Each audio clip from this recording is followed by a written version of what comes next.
Let's jump right into this explainer. We're looking at a truly cinematic, 2,000-year-old story from the Gospel of John.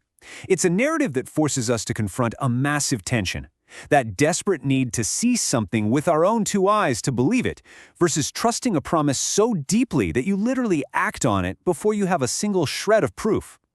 So think about this for a second. What do you actually do when your absolute last hope gives you a promise but zero proof? It's the agonizing crossroads a desperate father had to navigate in John chapter 4. You've exhausted every option, you finally reach the one person you believe can fix your worst nightmare, and instead of taking action, they just give you a sentence. No theatrics, no evidence, just words. Let's see how this incredible account unfolds. Part 1. Wealth cannot cure death, or the limits of earthly power. We find ourselves in Capernaum, in the luxurious home of a royal official. Now, this guy was high-ranking. He had the ear of King Herod Antipas himself. Picture this grand home, silk blankets, the works, but the air inside, incredibly heavy. His young boy is lying there, pale, sweating, and slipping away from a severe fever. And here's the absolute kicker. Despite all that political and financial influence, this heartbroken father is utterly helpless. First-century doctors, even the elite Roman ones, they couldn't do a thing. The family tried every expensive treatment, brought in all the specialists, and nothing worked. His secure world was completely crumbling because all the gold in the Roman Empire couldn't buy his son a single extra breath. Which brings us to Part 2, a desperate journey from Capernaum to Cana. Driven by just a whisper of hope, a rumor that Jesus had returned to Cana, the official completely abandoned his dignity to seek out the only man who could do the impossible. And he didn't send a messenger or ride in some luxurious chariot. He took off on foot, 20 miles. That's a grueling, dusty trek under a blazing sun. In the ancient world, walking from Capernaum to Cana took about 8 hours through rugged terrain. For a man of his standing to make this physical, exhausting journey, well, it just shows the sheer, frantic desperation he felt. Every single step was a race against the clock. Moving on to Part 3, the test of the word, and the encounter at Cana. Exhausted, completely covered in dust, the official finally arrives, pushes through a massive crowd, and falls right at Jesus' feet. Now, to really grasp what Jesus does next, we have to look at the Greek language used here.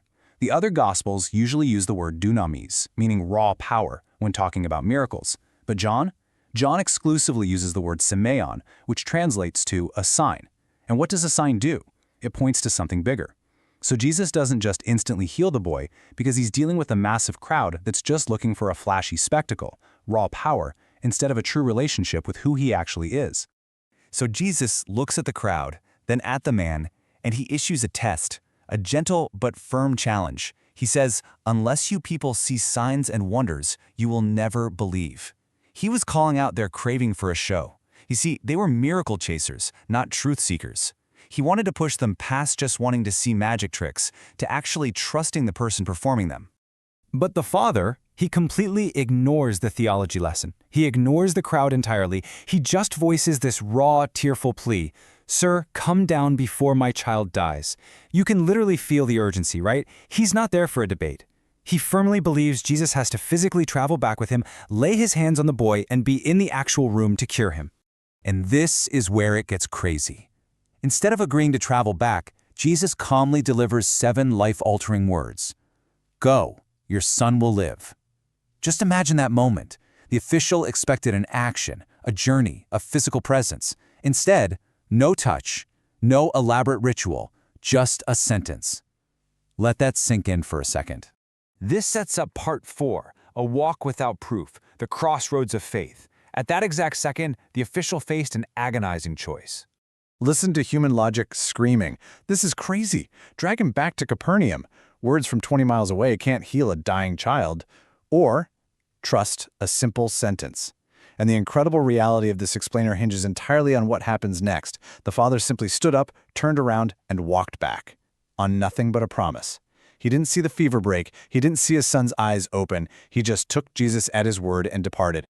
This distance miracle is the second sign in John's Gospel, and it proves something absolutely revolutionary.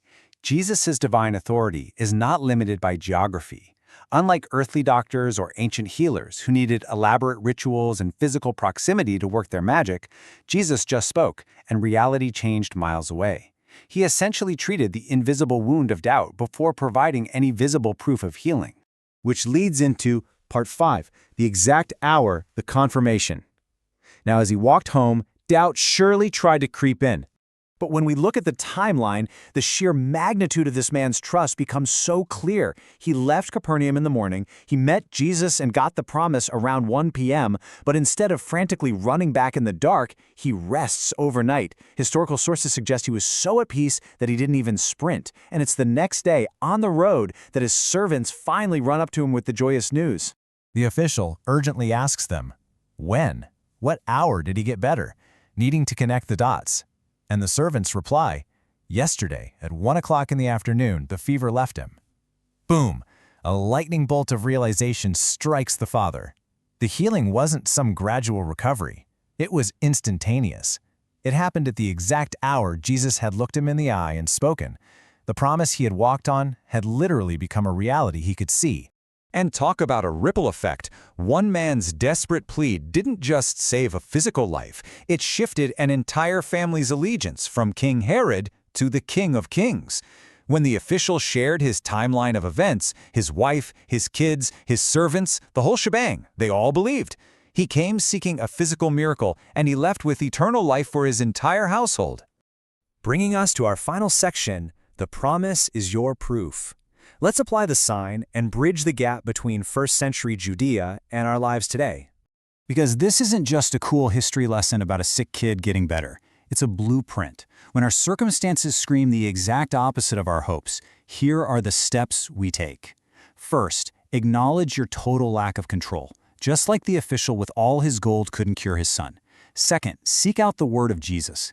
And third, and yeah, this is the absolute hardest part, choose to walk in belief before you see the evidence. You act as if it's already true. So, I'll leave you with this final thought.